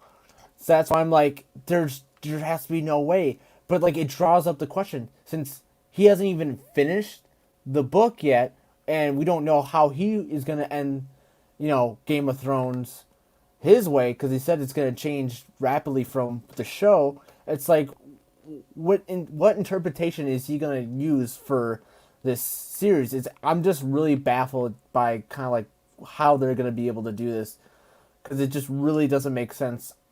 Well, Any way you H. Barts look here at is saying for 5. Thank you, H. Barts. People think that they will bring Daenerys back to life, and the Night King was not the real enemy. I mean, with the Drogon and take it to the Red Priestess, I have seen that, and that actually, I forgot about that. That actually might lead to a very interesting series if that's possible, because they do. I mean, she resurrected Jon Snow, and obviously, I believe the Red Priestess went back to Volantis, and we don't know where Drogon went with the body of Daenerys at the end of season 8. We don't know, but she probably went north, or maybe south down to or down to Essos or whatever. The direction was towards that. That's why people are saying that. I honestly, if they did anything like that, I would actually, that could actually be a fucking amazing series if they did that, because then it's basically everyone in that could lead to a whole other massive battle for Westeros, because Daenerys is gonna want her revenge for being murdered. But I mean, okay, it could be interesting. That's a very interesting take. Don't get me wrong, right? Don't get me wrong. That's an interesting take on it. It may not be. That seems. I'd be down for it. I'd be down for it. Is all I'm trying to say. So, I mean, from what I read, is that they're looking on getting it out in 2025 after House of the Dragon season 2. Is what I heard. Or let me just double check. That is true. I mean, she has had some severe brain injuries, but that's she's been. I mean, she's been okay. She's been okay. Recently, but it's still she's had her issues. Yeah, but look, if we get the Jon Snow show, I'm down for that. There's a lot going on with Game of Thrones. Obviously, they are not gonna walk away from everything. That they're HBO's they're in the Game of Thrones business. Let's just be fair. I mean, it's one of their most popular properties besides what else they have. I mean, and they would be stupid not to take advantage of it. I mean, they signed a massive contract with George R. R. Martin for his universe that he's created, and I think that they're definitely utilizing it with House of the Dragon. And to be honest, they could do so many shows. Like, I know a lot of people want to see Aegon's Conquest, and there's so many stories that they could tell that have been covered in the books. I just want to see like Robert's Rebellion. That's what I That's want to another see. yeah, Like, that's another one. that's one that I really want to see because I mean, obviously leading up to the Game of Thrones, the show being a direct prequel would be really interesting. We already know how it ends, but we also know how House of the Dragon's going to end. So if people are still fascinated by that. It's perfectly fine. But all right, moving on from there because we do have to start keeping things moving. Evil Dead Rise, as we're finding out now, is firmly set in the Evil Dead universe and will expand it further. I'm a little like, I understand why they're doing this, obviously. I just like, if Ash isn't in it, I do have a feeling Ash is in it. I do have a feeling there will be either Campbell will be reprising his role one more time, as he keeps saying he's not going to do, or there's going to be a lot of heavy references to Ash. And they need to find a way to expand it here. So it says Evil Dead Rise is something of a left field movie, as most of us didn't even know that it was in the works until well into filming. Gotta love those sneaky under the radar titles. Really, that's funny. I knew it was. I think if you talk about movie news, you're a horror fan, you're gonna know about there being an Evil Dead movie. So there's been an air of mystery surrounding this whole thing. We know it's an in-universe sequel, but that's also going to be radically different from the previous Evil Dead entries by just virtue of being set in an urban environment, specifically a high-rise. That's a far cry from the cabin in the woods feel of Evil Dead or even the medieval period setting of Army of Darkness. So what is Evil Dead Rise? Is it a sequel, a side quest, or a sidequel, something else entirely? While we still don't know all the answers, director Lee Cronin did go on record recently to set the stage and the expectations by saying in an interview that he got, let's see here. I just want to make sure it's right here. All right. So he tells Total Film that while he doesn't have a cabin in the woods, he knows they need to translate the claustrophobic feeling audiences get from early Evil Dead films in order to make it feel right. Saying it still needed to maintain some of the claustrophobia, and that translated well from the cabin into an urban environment. This is about a family in a rundown building stuck in their apartment, so it follows the same rhythm, but it puts it in more of a contemporary space. That's a weird one because, like, when you're in a cabin in the woods, you're isolated. It could be considered claustrophobic due to the size of the cabin, but where do you go?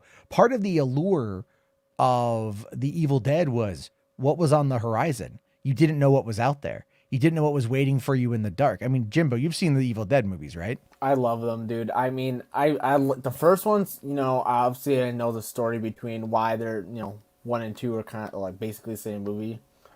But there's just amazing movies. I mean, they just capture everything that like is like elements of horror. It perfectly captures that. And that's why I think that the remake of the Evil Dead movie didn't do as well and wasn't received as well because it just... See, I enjoyed it, though. I really enjoyed it. I thought it was good. But, what it was, though, is I think they got, because it wasn't long after that Ash versus Evil Dead was a thing over on Starz. And I feel that Ash versus the Evil Dead is a show that got, like, Starz should have, looking at the relationship they've had with Sam Raimi, coming off of Spartacus and other shows that he has done, they should have let him have the final season to wrap things up because they ended season 3 on a cliffhanger. Yeah. And they should have done it. And that kind of, I think that pissed off Bruce Campbell. And he's like, why the fuck would I want to go back to this? And I understand that entirely. But I really feel that it's like, look, at this point you can't leave it. It doesn't have to star Bruce as Ash Williams, right? It doesn't have to star him as that, but it does need to have him in there. We need to know what happened to Ash, if anything, to pass the mantle. I think we've proven, I don't want to say we, but I think it's been proven that if you take a long gestating fan favorite, cult hit, whatever you want to call it, and you add a solidly made new entry that contemporizes the story into the modern, you can find a way to bridge the gap between old fans and new fans. They look at Ghostbusters Afterlife, right? Ghostbusters 2016. I mean, yeah, I'm bringing it up. Ghostbusters 2016 was a remake that was terrible. But in Afterlife, they said, okay, we don't have Harold Ramis anymore. We're moving it out of the city. We're moving it into the countryside. We're going to take a lot of the core elements from the original. We're going to have a lot of the same story beats because, you know, history is oftentimes cyclical. We're going to really emanate a lot of the feelings and the vibes from the original, and we're going to have it be around kids. And guess what? When I finally saw Afterlife, I fucking loved it. I was mad at myself for how long it took me to watch it, you know, and I can't wait to watch the next one. Evil Dead Rise is one that there's going to be a trailer for it, I think, pretty soon. But they do say here that it is firmly in universe. There's a lot of fun callbacks, and there are direct lines to the past. But part of the goal of making this movie was to create something that could expand the Evil Dead universe further. And I think that is ultimately the key, right? I think that is ultimately the key. Yeah, you know, just give us a wrap-up movie, give us something we as a fan base can dive into, and give us something that expands the universe in a way that will allow it to, I hope, make enough money to continue going forward. I mean, there's a lot of love for Evil Dead, but like, is there love in the theaters, or is it all going to be love on physical media and in like the horror space and things like that? I'm kind of curious though, like Evil Dead Rise budget. Do we have a budget on this thing? Let's see. It doesn't say if there's a, okay. Well, according to IMDb, it's got an estimated $12 million budget, according to that. Right. But then again, you know, I'm just saying it's like, you know, look at, I think, was it Evil Dead 2013 had a $17 million budget and did pretty well. You know, I think it did like 100 million or whatever. Look at Violent Night. Violent Night has got a $20 million budget, used it very effectively, and its box office gross nationwide is at 27 million. You know, and it's going to do very well on home video and very well on VOD. So like that movie will ultimately turn a profit. And I just kind of feel maybe it's just me. Maybe it's just me. But I feel like where we are right now as just like as cinema consumers is like, if you want me to go back in the theaters, give me movies that they don't have to be event films. They don't have to be event films. They just have to be interesting enough to get me to want to go see it in theaters, right? Like Violent Night was a movie I'm like, I could watch this at home, but it'd be fun to see in theaters. And I made the time to go and see it, and I had a blast, you know? It's like, I would rather go see Violent Night again in theaters than Black Panther Wakanda Forever. Because I don't have a desire to watch Black Panther again, but I'd love to go watch Violent Night again. You know, or like, again, if I can get around to seeing Top Gun Maverick this week, if I can find the time to get away. You know what I mean? Like, that's just kind of where it's at. Music Man here says that Violent Night is just awesome, because it is. It absolutely is. All right, quick super chat here from Zap Rousdower. Thank you, buddy. Says, Matt, why do you think that Dwayne Johnson was willing to let Black Adam have such a bad script if he was so passionate about getting the movie made for so long? So I can't speak to the original draft of the script, but I can say this: there's the movie you write, there's the movie you shoot, and then there's the movie you edit. So it's entirely possible that they were just tweaking things along the way as they went through. But I also feel that in this particular case, Black Adam, like Sabak, was only meant to be a placeholder villain to just get us to the end of the movie. I really do feel that The Rock was like, no one's going to care about this bad guy. He's just there to give the JSA and Black Adam someone to team up against.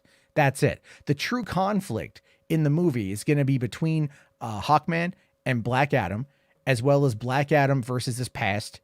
And then, you know, everything else, the intergang Sabak side of things was simply just there as a template to get the story from point A to point B.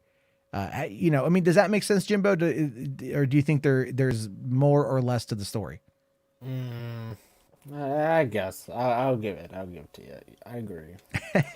I don't, to be honest, I just am not anything Black Adam going forward. Like, I really hope, like, no matter what, I just hope that they actually bring it with story and actually give me something that's like, okay, this is cool.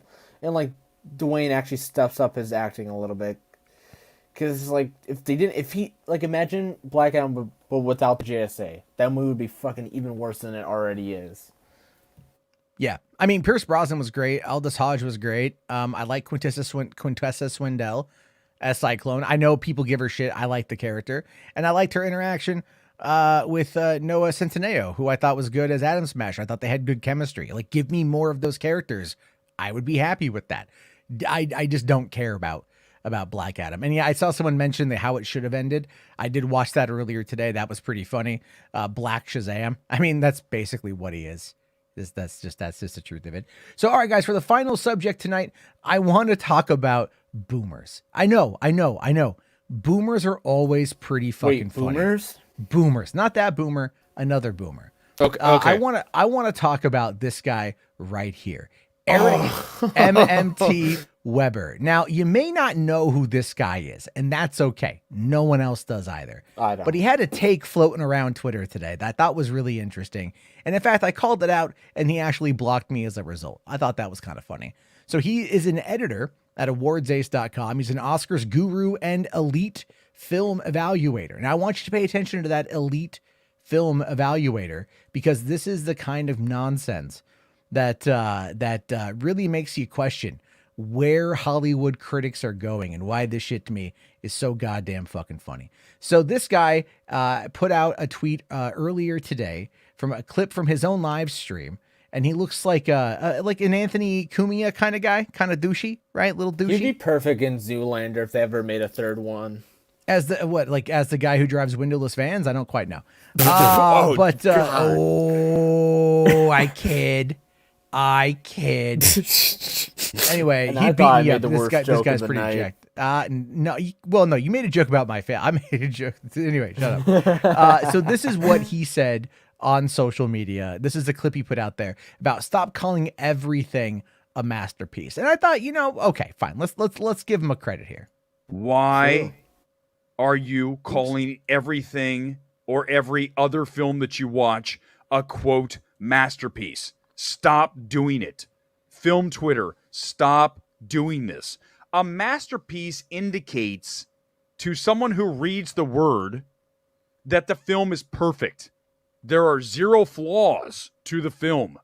And when we throw around the word masterpiece with films like Everything Everywhere All at Once or Del Toro's Pinocchio, we are destroying the value of the word masterpiece.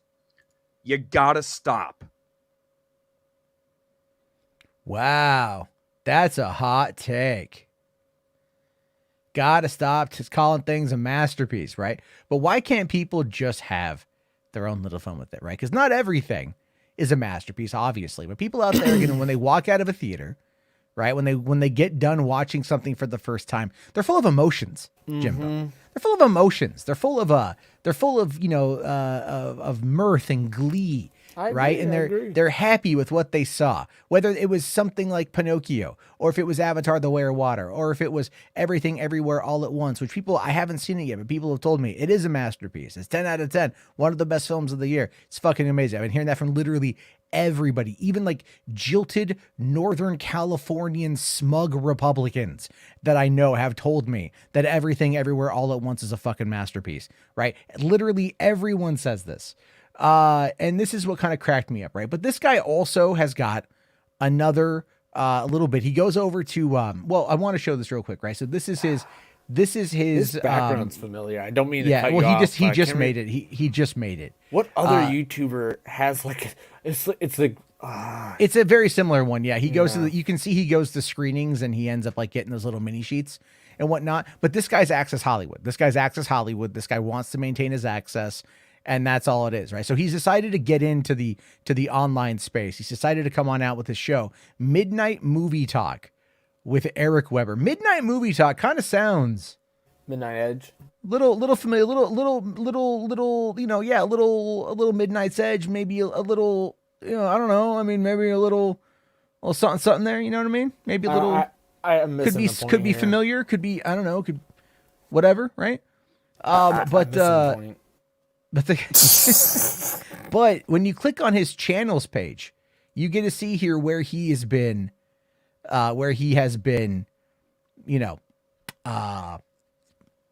featured, right? Where he's been featured. And to me, that's pretty funny because, he's been over there on Film Courage and Film Threat. Now, do you know anything about Film Courage or Film Threat? I've never heard of him until this very second. All right. So Film Threat is owned and operated by Chris Gore, who has now become Fandom Menace adjacent. Has started coming out and hanging out with like Gary and hanging out with all those guys and basically being a gigantic ass dick and everything else, right?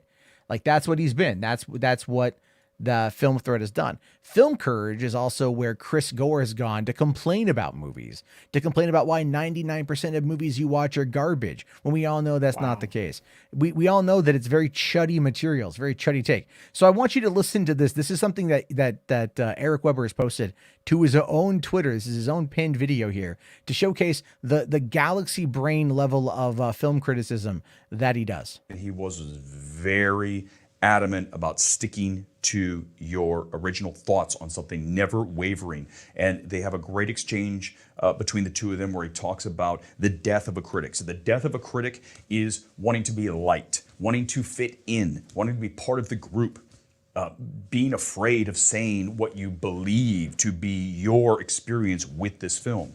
And I think a lot of critics have an issue with that because they don't want to stand out. They're going to be like, whoa, wow, you're the guy who didn't like everything everywhere all at once. Yes, I am. And I have my very specific reasons why. And I'm not going to be bullied off of that platform. And that takes, you've got to be strong. You've got to be fearless and go, I don't even care. You just mute the replies on Twitter. Bro, I've done that plenty of times. Bro's like, I'm going to war. Like, Yeah, I know, right? I know, it's a little dramatic, bro. I know. A little dramatic. He's like, I'm the guy that didn't like everywhere, all at once. That's me. I'm just saying, it's like this fucking meathead looking idiot. Just total fucking like self-importance. So, right. So I jokingly, I responded to his clip earlier, the one about Masterpiece, right? And I said, okay, Scrooge, go to bed. Your meds haven't kicked in yet or some shit like that. And he decided to respond by calling me a beta.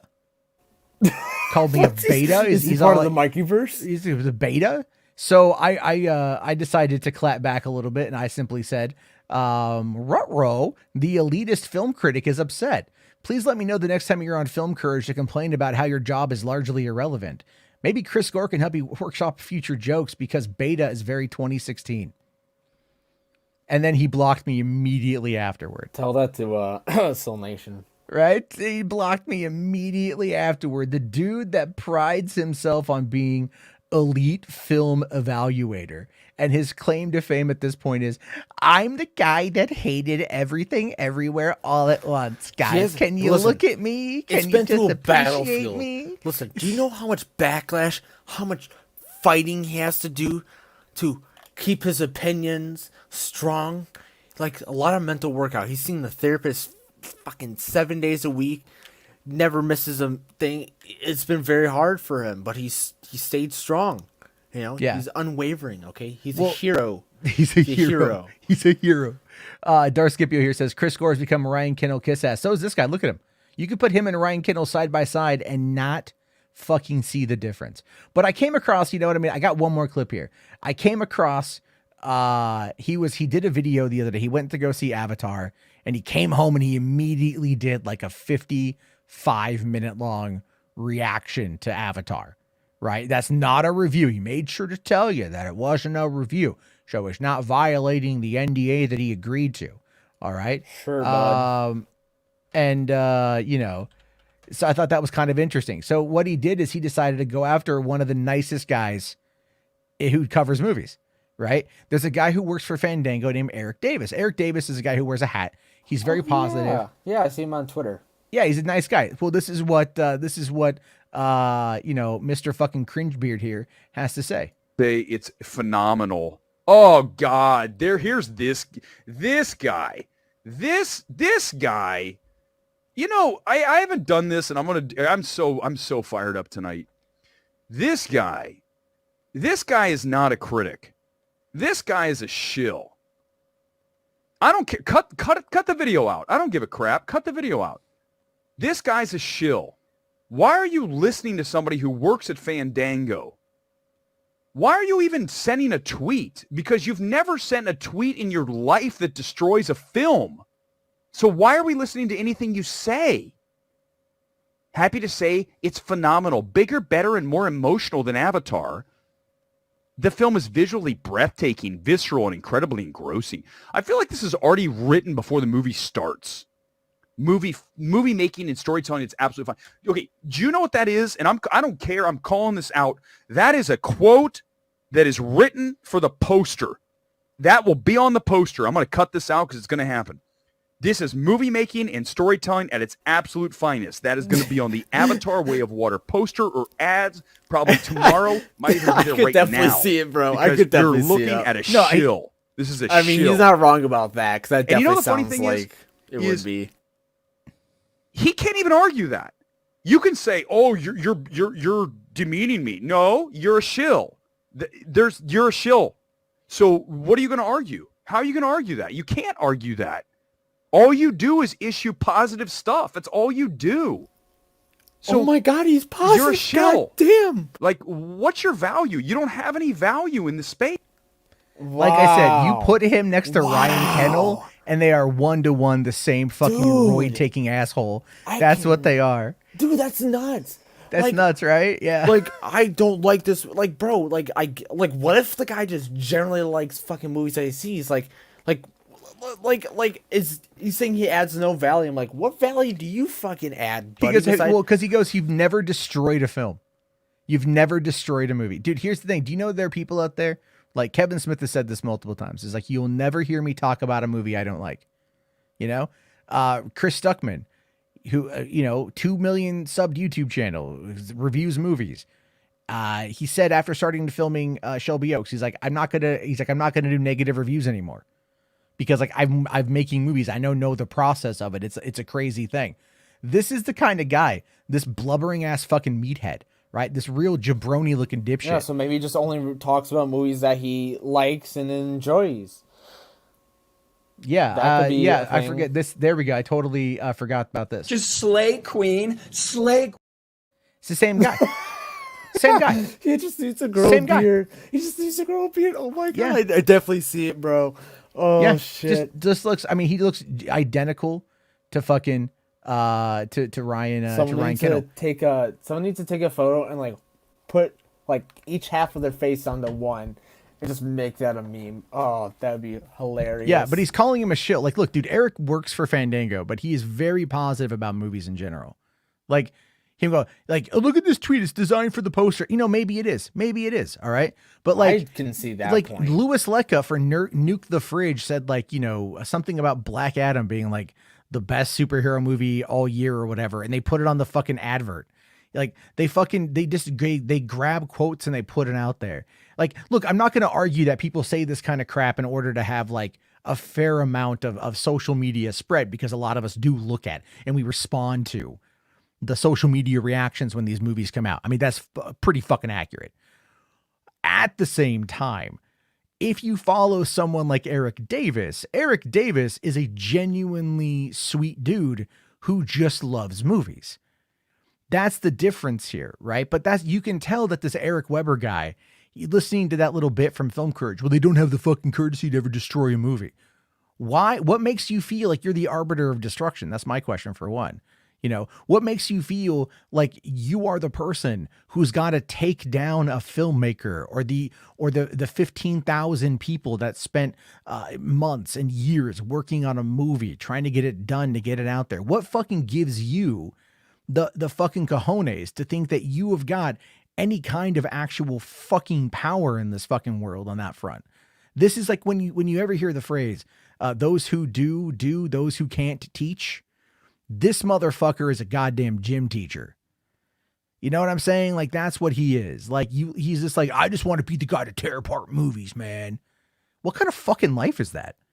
You don't move to LA. You don't get into the film industry. You don't work on this side of thing to go, I fucking hate movies.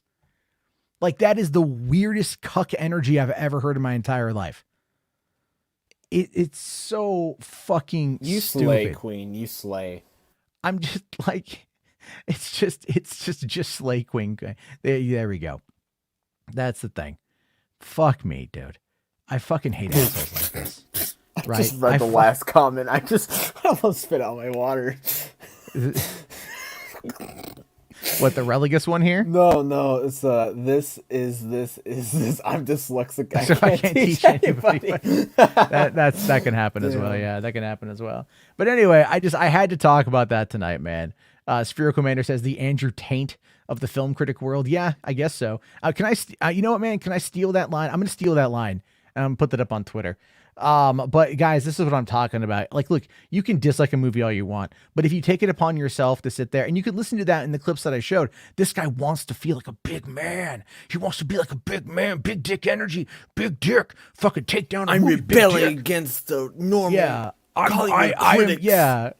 going to sit here with all of my award movie one sheets that are behind me on the wall, and I'm going to take down Avatar because no one else has the fucking balls to take down fucking Avatar, man. No one's got the fucking Stop being balls. a pussy. Yeah, you can't see my balls because of steroids, but I got them, man. The little acorns, but they're there. Ryan asking, weren't you on Film Courage? I was. Do you guys want to see something real bad? You.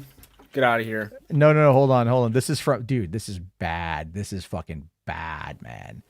All right. Like, Was that the last topic? No, that was the last topic, that one there, because I got to watch a couple things and get going to bed. 2 hours. We got I know, we're almost there, and there's still a couple quick videos to watch. I'm going to show you guys this. This is, like, I don't look like this anymore, but I am, yeah. It's all about angles, all right? So this is Film Courage. When I talked with them at the San Diego Indie Fest, this was from 2010, all right? This is from 2010. Oh God! And I met with them. All right, this is so bad. Just, yeah, they're nice people. All right, but it is, yeah, I know. This is the old stuff. Oh God! Yeah, hey, look, Kurt Cobain. All right, yeah, this is. Hi. Hello, I am Karen Warden with LA Talk Radio's Film Courage. We're here at the 6th annual San Diego Indie Fest. I can't even look at this. With me, Mr. founder of Flash Shortstop. So bad. And since starting I'm Flash so fat. So fat. It's such a bad angle. So giving fat. back to Wow. Yeah, it was so fat. created opportunities Hey, for I yourself. mean, it just shows the Well, progress. when I created the site, I just wanted to be able to give a platform for aspiring filmmakers to showcase their work and not be, like really doubted upon by everyone else. Because since they're so inundated with hearing no and this sucks and you need to, You do even have more the with it, boomer I wanted to glasses. give them the opportunity Yeah. to have someone go, yeah, I want to showcase your work, and people will watch it. And based on that, I still have that shirt, by the way. Site, Fits me way better now. Running the Indie Good, Fest good. film portion of it, and we've done several different events. Like we created I was the, fat. Shorts and Social Can we just in fat LA, shame San Diego. It's bad. It's bad. Yeah, that was me. That was the thing is though, like, and the funny thing too is this is gonna sound really bad, but like this was in 2010, and right like before then, like I had been with my girlfriend. You know, they say love makes you fat, right? Right. Well, Probably, like I don't know. I had been with my girlfriend for just over like 15 months at that point. And so, you know how, like, it just, like, I was like 215. you get comfortable Well, and you don't- get comfortable. Yeah. And so I it was see like, what you mean. and at the time I was also going through a lot of stress because we had just moved to LA and I had just left San Diego and I was like transitioning. So I definitely wasn't like the healthiest. I'm way more better now, but I'm just saying it's like, it is, yeah. Sure. RJ asks, why does Matt look like me in this video? I just made my skin a little darker. Yeah, dude, seriously. I'm telling you, that's people like Look at my the kid. comparison. Look at the comparison. I mean, like, there's a fucking 12-year difference between that video and this video, and I look way better now. So Enterprising says, it's okay, bro, I was fat too. Yeah. No, you're just giving a stereotypical answer. I'm making a platform to help someone in our group. I mean, I really wanted people to be able to see other short films. That was actually real. I really believed in it too. Fat Jarbo. Wow, never heard fucking that before. Jesus Christ. RJ here says, now people are going to say that Matt is my dad. I mean, like, RJ, stop lying to them. I was 17 when you were born, RJ. So, you know, so there's that one there. What, Galeon? All right, real quick here. So, Jesus fucking Christ. Couple of things. One, a $2 super chat here from Hey Matthew, I had a bad day. Also, I will do a call in real soon, buddy. Love you, Matthew. I don't know. I have a feeling I know who that is. But I think it's also somebody trolling. Thank you for that one. The HBarts here says, I'm getting you a copy of the Lorax. I'm sorry. No, I already have one. I'm good. Thanks. Thank you. No, thank you. No, thank you. Are you a speaker for the trees, Matt? Do you speak for the trees? I speak for the trees. And, excuse me, do you speak for the trees? I smoke all the trees as well. Yes, I do. I hope you do. Saves paper, and now you just yes, smoke it up. yes. I definitely appreciate your effort. I appreciate it. Oh my God. All right. And then Jesus Christ. Okay. And then so Galeon here says that Eric Weber is fine in small doses. I'm gonna say no, dude. That guy would fucking drive me up the wall. Like I could not have a conversation with him that would not turn into a fucking fight. I'm just flat out being honest there. I could not talk to that guy without turning into a massive fucking fight. I would just be like, you suck and I hate you. And there's that. So, but then also he says here that Chris Scores is going through his yay phase. Okay. Interesting take. Yeah, really interesting take there. Oh yeah, Chris Scores is going through his Kanye West phase right now. He's going to start donning a black hood and saying the Jews killed 9/11. Fuck. Chris Scores is going to all of a sudden come out and just go, you know, Marvel movies can't melt steel beams, you guys. Oh God. Hashtag make him see. No, just stop. Just stop. Let's get to the. Just don't even make any more. Oh God. I'm just fuck. By the way, fuck Chris Scores. Never mind. I'm not gonna make a joke. I was gonna say viscerally cringing. Wait, did I see Matt in the casting couch? No, man. No, I fucking. Oh my gosh, Matt. So, Man Milk here says, love makes you fat and going to a stage in your 30s makes you fat. I think that happens a lot. I was 28 in that image, dude. I was 28 in that video. Yeah, it was like this, like the way I was sitting. Cause that, if I recall, that fucking couch was like one that you just kind of sink into. So instead of having like any kind of definition, I just look like the human version of a snowman.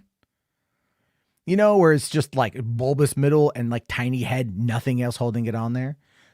So there's that.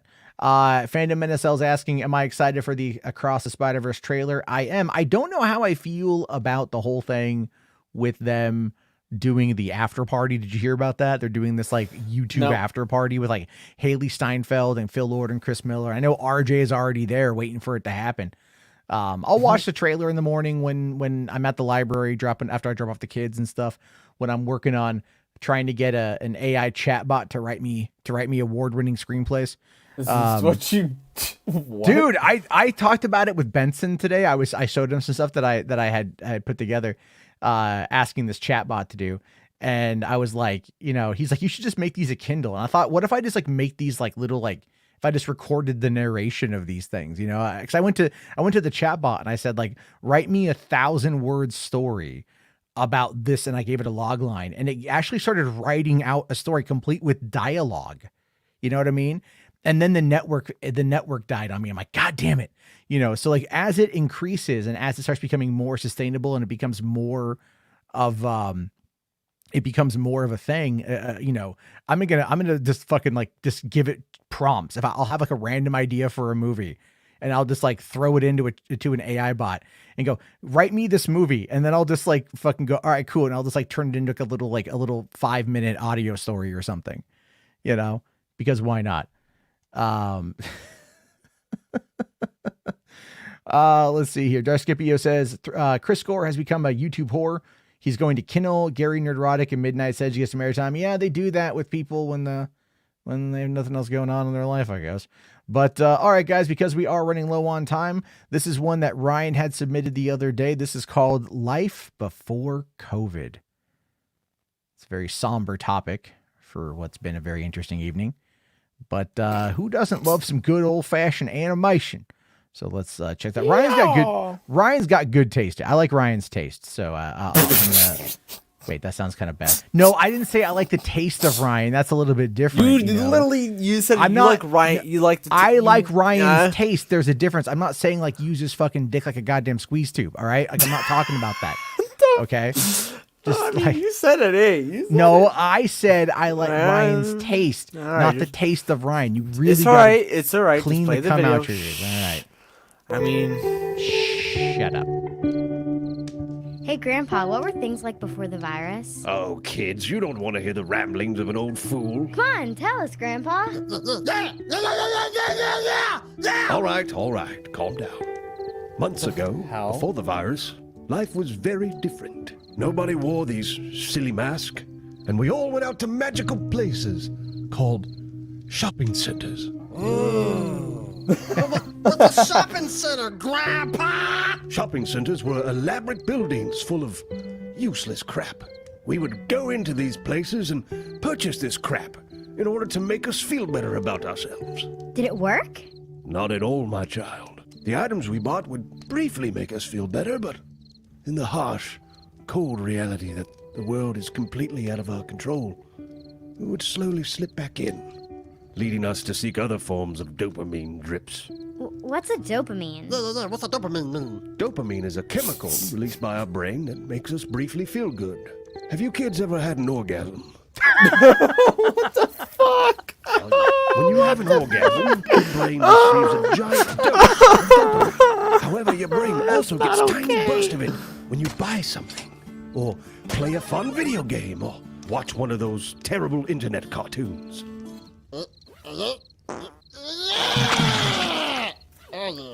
We also went out to places called restaurants. Restaurants? It was a building where you could order food, and instead of it being delivered to your house, they would bring it to a table you sat at. Wow. What else did you do, Grandpa? We used to go to these places called movie theaters. It was a building where you could gather with a bunch of people and watch a film. Whoa, that sounds awesome. Oh, far from it, my child. These places had the latest movies, but they were bastions of inconveniences. Tickets to see the film were expensive, but they were only the initial cost. The snacks are where they really stuck you. $6 for a pack of gummy bears. What the fuck? And then, after paying an arm and a leg for a seat, they made you sit through 15 to 20 minutes of advertisements. After paying them all that money, they still put ads in front of you? Yes. Oh my god. Then while you were trying to watch the film, you would be constantly distracted. People behind you talking. A man to your left, crunching on his overpriced popcorn. A moron 3 rows in front of you, checking their phone. A child. Oh, why is this child even here? I want to pick up that child. I want to squeeze his neck. And I want to kick him like a football. And then the worst thing is that after enduring the price, the ads, the people, the distractions, the noise, the worst thing is at the end of it all, the movie is absolute garbage.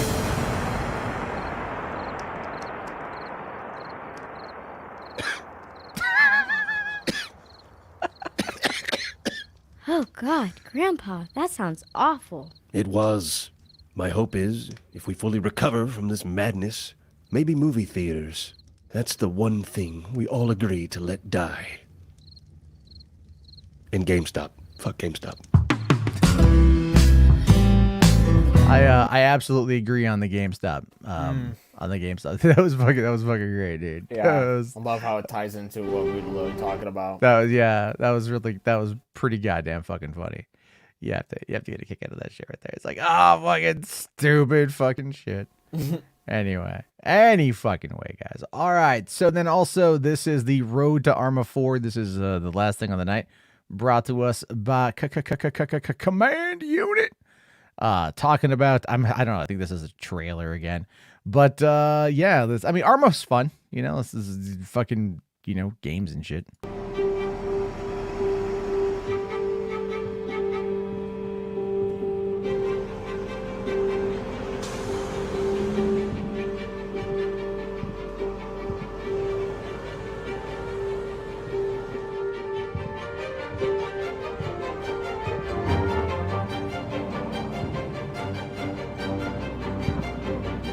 It's a trailer for a game.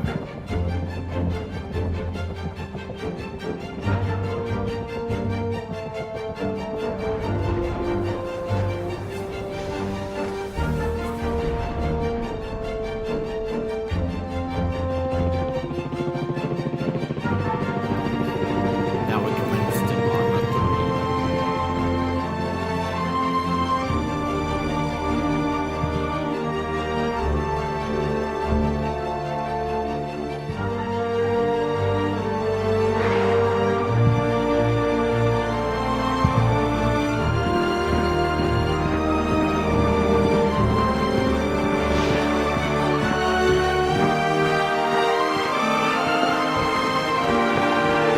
Oh, I see. Okay. It's taking us through the games. Yeah. Okay.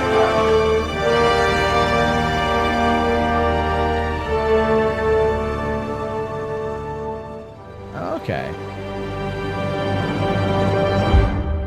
That does look nice. That does actually look really, really nice. I think, one of the things I've noticed that DayZ is now on Xbox Games Pass, and it's like I feel like that's a fascinating I want to get more into that shit. Like, have you ever watched some of those role play games, those role play videos about DayZ? They're pretty funny. Like, there's some good ones that are out there. This is I got into chat GTP for a while ago. Yeah, man. Do you know how to make it not crap out? Cause it's got to do better. It's got to do better, man. Okay. So, yeah, Saggy. Yeah, Max is here. Where have you been? We've been talking this entire time. Like, you've been, doing your 4-hour streams talking about serial masturbators. We've been over here, bridging gaps, repairing bridges, Dutch ruddering one another. There you go. That's what you're doing. There you have it. So, all right. Anyway, take a quick look here at the chat for like a couple more minutes before I round this down. All right. Let's see. Okay, we get it. It's not even funny at this point. It's just low, bro. Whatever, Kenji. That shit was fucking funny, man. I like it when it goes hardcore dark like that. It just to me, I think it's fucking funny. But I think we can agree that when we're looking at the idea of what is, a fucking, like where we are as society going to the theaters, it's getting a little bit crazy, right? Yeah, McLeod, I see your thing there about the SES versus Heroes. Yeah, I'll have to give it a watch. I saw the trailer for it a while back. It looked pretty good. I still have Amazon through my girlfriend's account, so there's that. But it'll be pretty decent. All right, guys, we need 3 more likes to get to 50. 3 more likes to get to 50. Also, really, if you guys want to help support things, it'd be fantastic if you guys would check out the Patreon. I'm dropping the link right there in the side. No worries. If you feel like you want to get, if you're like, oh, hey, I like your, gift, whatever, you can do some of that. Anyway, I'm going to fucking pimp it a little bit there, right? Might as well. Because daddy's got to eat. But no, I appreciate everybody. Thank you all so much for everything. You guys are fantastic as always. The 2-hour, I think, limit works. I think 2 hours is a good limit there. Command Unit here with another 5 right off the bat. Thank you, buddy. Fortnite and PUBG come from Arma, so its influence is large. Yeah, I like PUBG quite a bit. I could never get into Fortnite because it fucking drives me up the wall with all that stuff. But PUBG is fine. I like really PUBG. But I like PUBG. Yeah, PUBG on the Xbox is actually surprisingly good. And one of the things I really enjoy, because when I got the Xbox One X back in 2017, it came with PUBG. and like I put on like my nice headphones, and you could hear everything. Like fucking, you hear gunshots from like half a mile away. I would and piss so many people off because I actually had good aim when I played it consistently, and everyone just like would message me after I murdered them, be like, turn off your aim hacks. I'm like, bro, I'm on console. I don't even know how to fucking do that shit. you automatically good, have buddy. you automatically have the aim hack on that one there. But thank you for that. And then this is here for 5. Thanks, but he says, I may be dyslexic. At least I still know more about Die Hard. Well, you know, you've told me what you know about Die Hard there, buddy. So now we know the same about Die Hard, unless you know something else and you're holding out on me, and that better not be the case, because I'll fucking stab you.